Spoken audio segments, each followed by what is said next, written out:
찍어서 제공합니다. 수업 영상도 마찬가지고 그 다음에 지금 여러분 문제 풀 거죠, 맞죠? 빔 달려있죠? 문제 풀면 질문하면 그것도 화면 녹화로 바로 찍어 목소리 들어가면서 이렇게 이거 터치됩니다. 노트북인데 그래서 화면 녹화를 다 찍어서 여러분들이 몰랐던 모든 문제를 재생 목록으로 만들어서 제공을 다 해줄 거예요. 그래서 이제 고등학교 가게 되면 일단은 잠깐 이런 얘기 하고 시작할게. 이것도 중요한 얘기니까. 여러분들 이제 조금 이제 크리스마스 지나고 이러면 고등학생 되잖아요. 좀 있으면 맞죠? 3월달 되고 이러면 중등 수학 나 다른 과목은 잘 모르겠고 중학교 때랑 고등학교 때랑 수학 공부는 좀 차이점이 있어야 되긴 합니다. 왜냐하면 중학교 때는 여러분들 몇 점 받았는지 모르겠지만 막 90점도 받고 100점도 받아본 친구들이 있을 것 같긴 한데 그 중학교는 쌤 같은 그런 유형서를 이렇게 외우듯이만 공부하잖아. 그러면 사실은 외부 교재만 외우듯이 공부해도 학교 시험이 그 유형에 비슷하게 나와요. 뭐 크게 벗어나지 않습니다.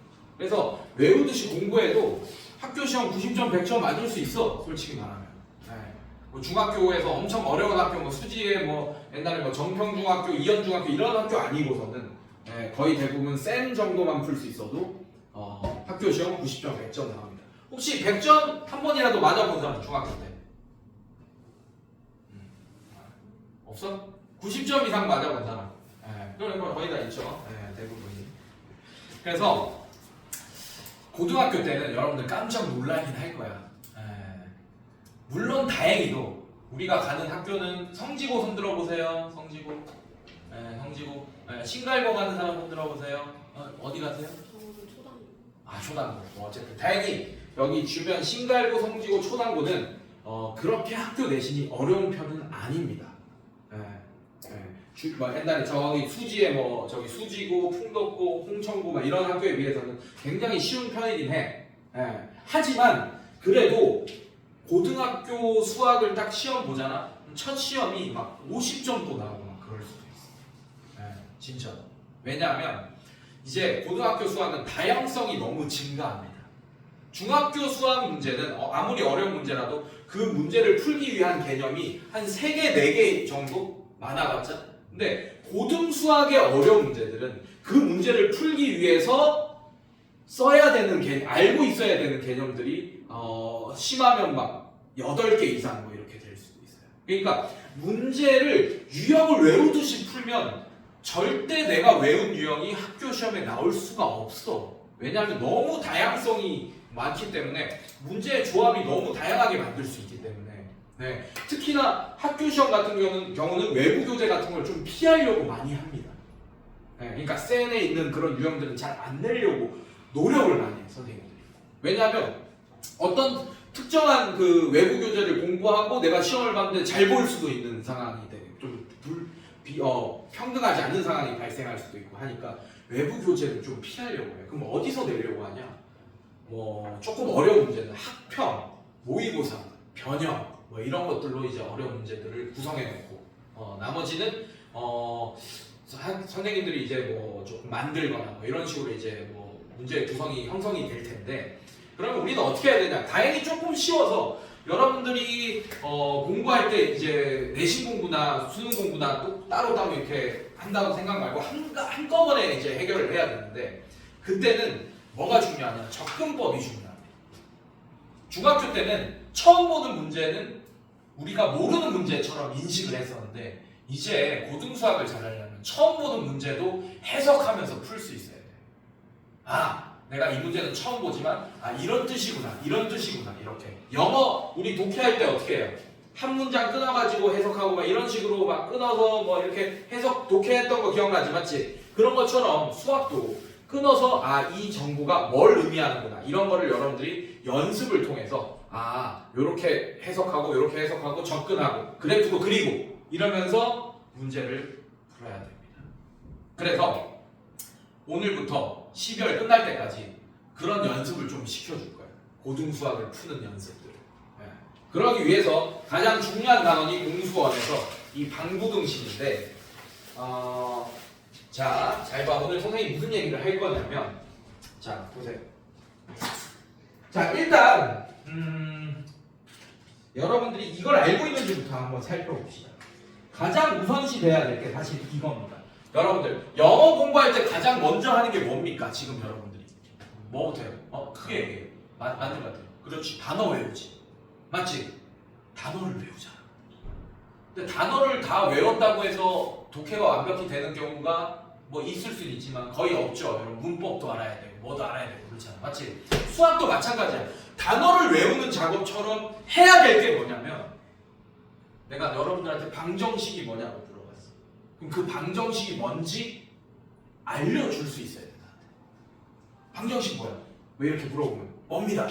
나와야 된다. 그게 안 나오면 단어를 안 외운 거예요. 단어를 안 외우고 수학을 풀고 있는 거랑 똑같은 거야. 영어 문제 풀고 있는 거랑 똑같은 거야. 그래서 그런 거부터 하나하나 한번 살펴봅시다. 우리가 중학교 때 공부가 제대로 돼 있는지 안 돼 있는지. 자, 한번 볼게요.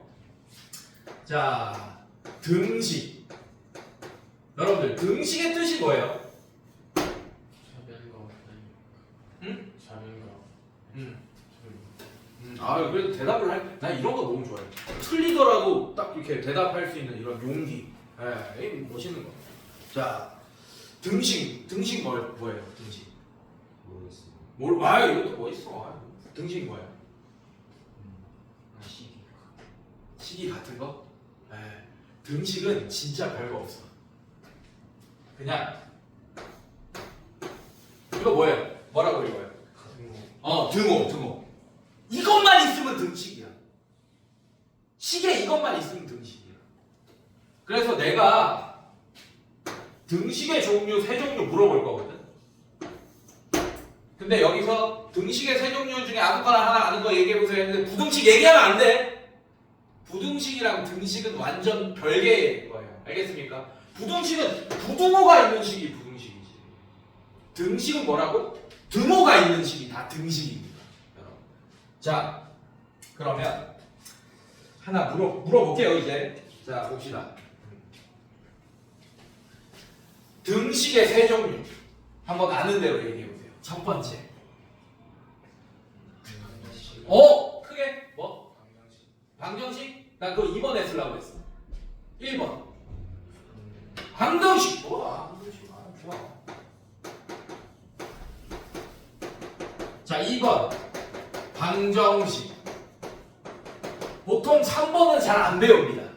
근데 3번도 알고 있어야 돼요. 3번을 내가 얘기해 주잖아. 그럼 여러분들이 항등식과 방정식의 뜻을 아마 추론해낼 수 있을 거예요. 3번은 이름이 없습니다.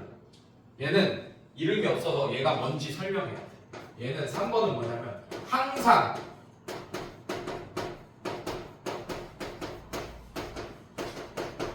거짓인 등식.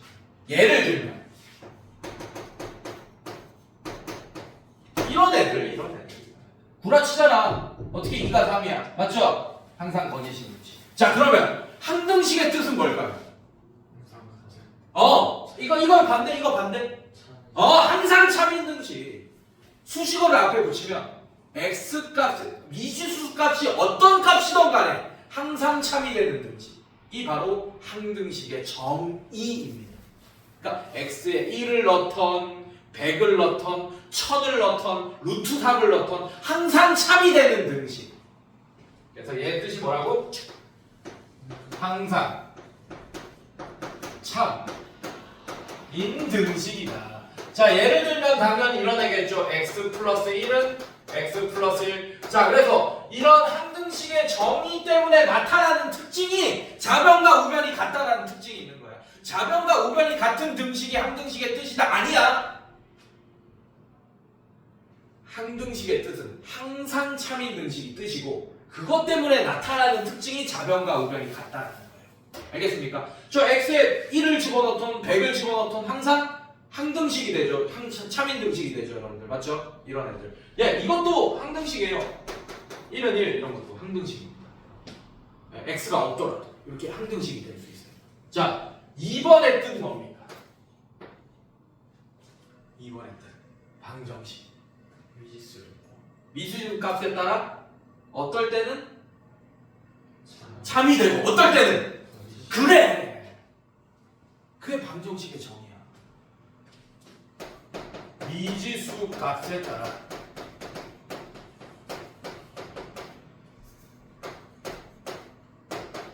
참, 이 대기도,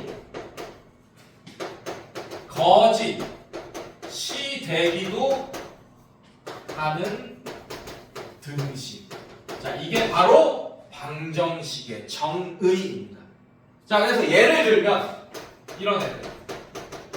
자, 이거 뭐예요? 이거 이름 뭐예요? 이거 이름. 몇 차? 1차 방정식. 자, x에 마이너스 1 넣으면 참 되지. 마이너스 1 외에 다른 숫자 집어넣으면 거짓 되잖아.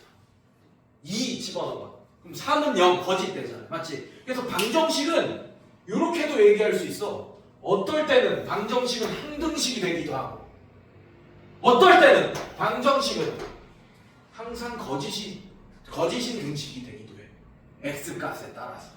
알겠습니까? 그러면 방정식을 참이 되게 하는 x값, 즉 방정식을 항등식으로 만들 수 있는 x값이 뭔 거예요? 바로 방정식의 해 또는 근. 그렇지.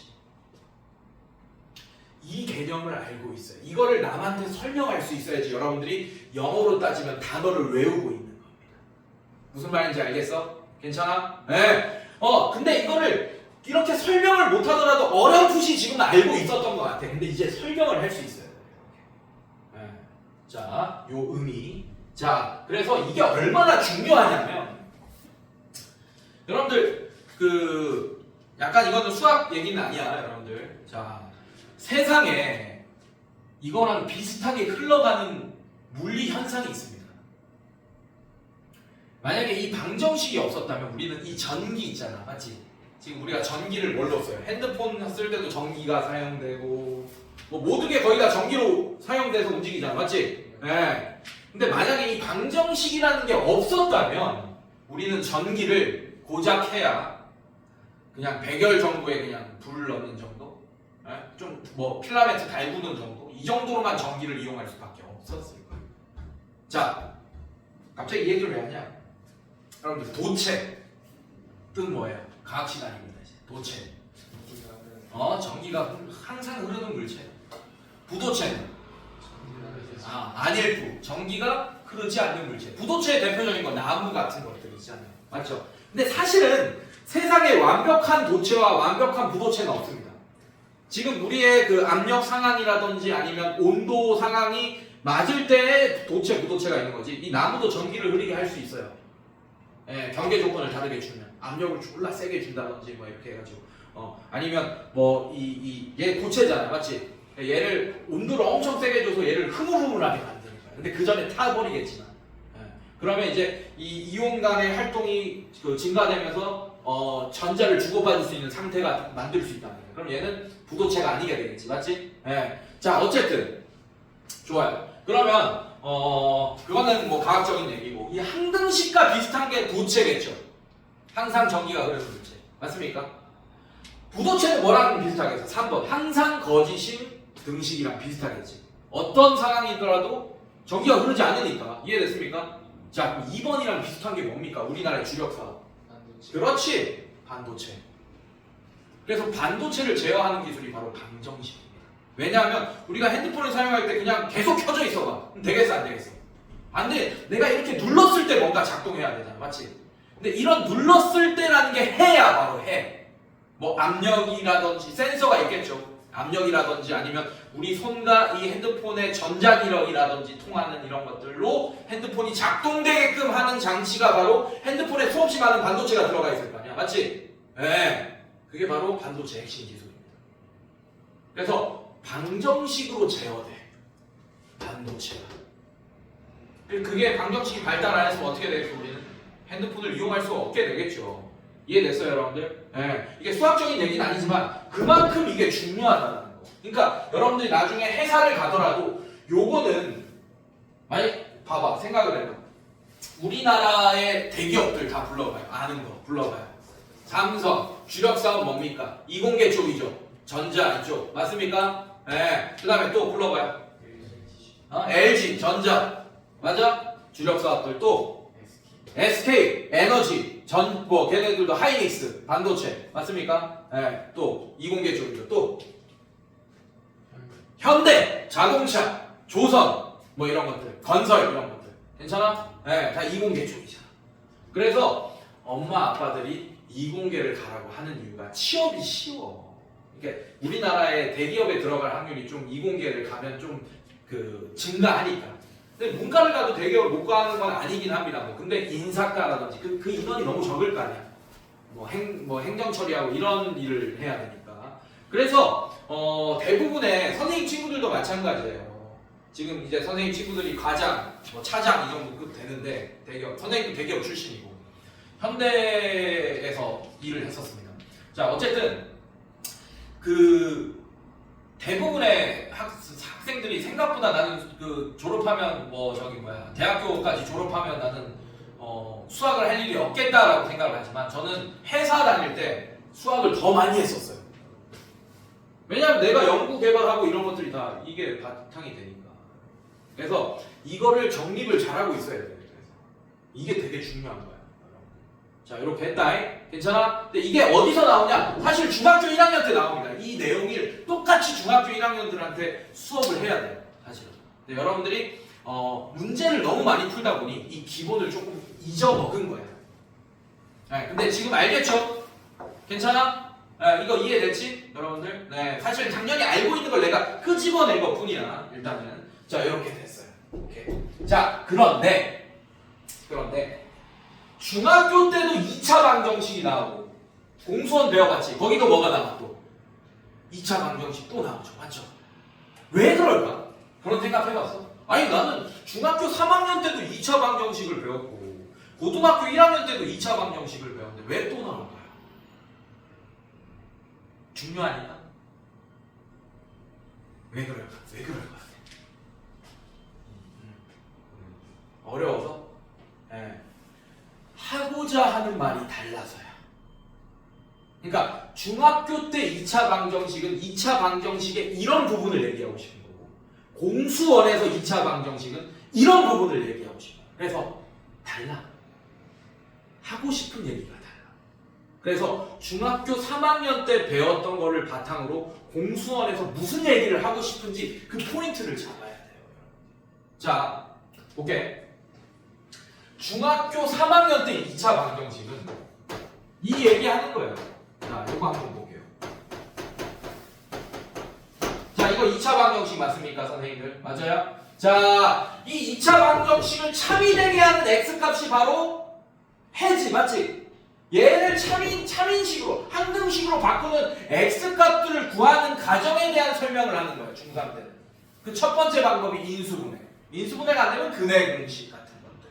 괜찮니, 얘들아? 네, 이런 걸 얘기하는 거예요. 자, 인수분해 해볼까요? 자, 얘 2x. 얘 x.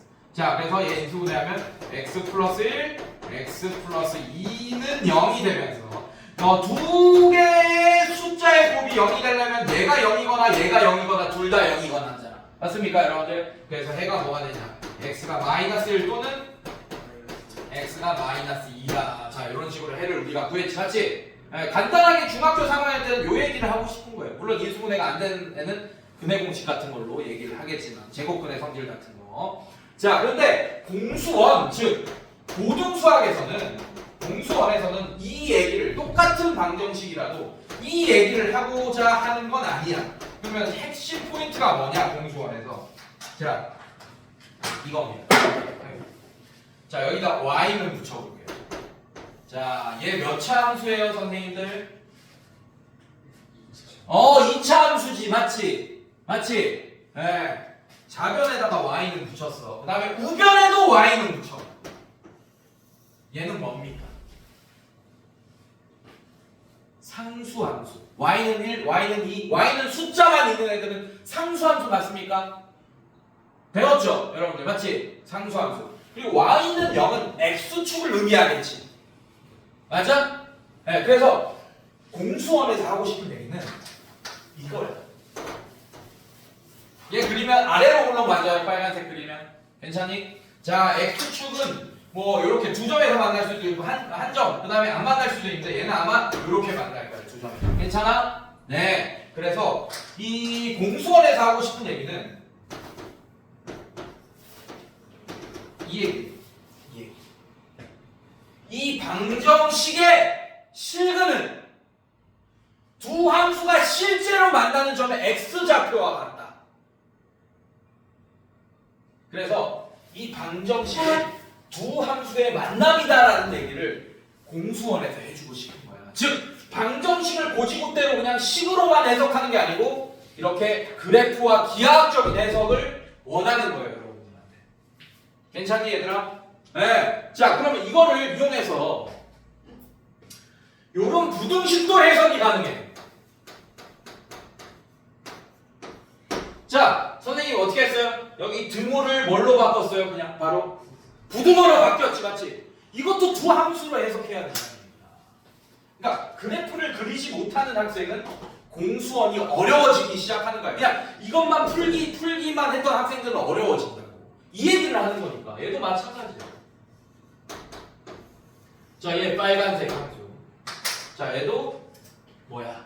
x축.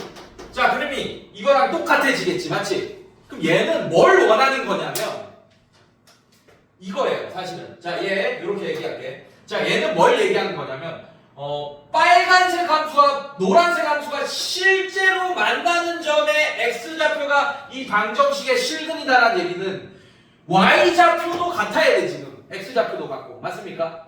네. 높이가 같은 값을 구하는 거야. 높이가 같은 값. 괜찮아? 근데 얘는 어떤데? 이 부등식은 빨간색이 더 크다라고 했지, 지금. 맞지? 빨간색 함수가 더 위쪽에 있는 노란색보다 그림을 그렸을 때 더 위쪽에 그려지는 x의 범위를 구해달라는 뜻이야. 자, 그럼 언제 빨간색이 위에 있어요? 요렇게 위에 있네. 맞아? 네, 그거를 어떻게 표현한다? 해로 표현하는 거야. x가 마이너스 2보다 작을 때 빨간색이 노란색보다 더 위에 그려져 있네. 괜찮아? 네. 자, 그 다음에 또는 자, 마이너스 1보다 클 때 이쪽으로 빨간색이 더 위쪽에 그려져 있잖아. 그래서 마이너스 1보다 x 값이 클 때 더 빨간색이 위쪽에 그려져 있네. 맞습니까, 여러분들? 그래서 x가 마이너스 1보다 크다. 이게 바로 해가 되는 거예요. 이렇게. 그러니까 요런 얘기를 하고 싶은 거예요. 그러니까 방정식이든 부등식이든 함수로 해석할 수 있는 능력을 길러주고 싶은 거야, 공수원에서. 알겠어? 여러분들? 네. 그러려면 일단은 기본적으로 단어를 외우고 있어야 되고, 그리고 이제는 기하학적인 해석도 필요한 것이다. 네. 자, 이게 공수원의 방부등식의 끝입니다. 사실은. 여기서 뭐 추가적으로 근각계수의 관계라든지 이런 거는 그냥 디테일한 스킬이에요. 들어가서 배우는 거. 그 다음에 마찬가지. 3차 방정식도 사실 마찬가지. 여러분들 9차 방정식 배웠죠, 공수원에서. 맞지? 근데 3차 방정식은 안타깝게도 여러분들이 3차 함수를 못 그립니다. 아직은. 수투, 즉 미적분 원을 배워야지 3차 함수를 그릴 수 있어요. 네. 그래서 그거는 함수의 관계로는 공수원에서는 설명을 안 해요. 그냥 해를 구하는 방법만 5차 방정식은 설명을 합니다. 네. 그 다음에 연립 1차 방정식, 연립 1차 부등식, 연립 2차 부등식 이런 것들은 그냥 이게 기본으로 깔린 상태에서 배워야 되는 것들입니다. 자, 그래서 지금 선생님이 프린트 내줬죠, 맞죠? 몇 문제 있어요, 여러분들? 50문제 있습니다. 자, 이거 숙제 플러스예요. 이게 숙제야, 알겠어? 이게 숙제고 오늘 몇 문제 풀 거예요, 같이 선생님이랑. 네, 그래서 요 개념만으로도 어느 정도 여러분들이 이 문제를 해결할 수 있는지 이해하는지 같이 살펴볼 겁니다. 알겠습니까? 그리고 오늘 선생님이 푸는 문제는 다 녹화 떠서 문제 하나하나마다 단톡방에 올릴 거예요. 알겠습니까? 네, 그래서 여러분들이 숙제할 때 보면서 안 푼 문제들이 숙제예요. 오늘 수업 시간에 안 푼 문제들이 이 프린트 안에. 괜찮아? 네, 보면서 여러분들이 참고하면서 그것까지 풀어오고 이런 게 숙제예요. 알겠어요? 금요일까지나. 알겠지? 그래서 오늘 한 수업 시간 한 20문제 조금 안 되게 풀 것 같아. 그럼 한 30몇 문제 정도가 숙제겠네. 괜찮아? 그 정도면 괜찮지? 네, 그렇게 할게요. 자, 그래서 이런 개념들 여러분들이 좀 알고 있으면 좋겠네. 자, 일단 봅시다.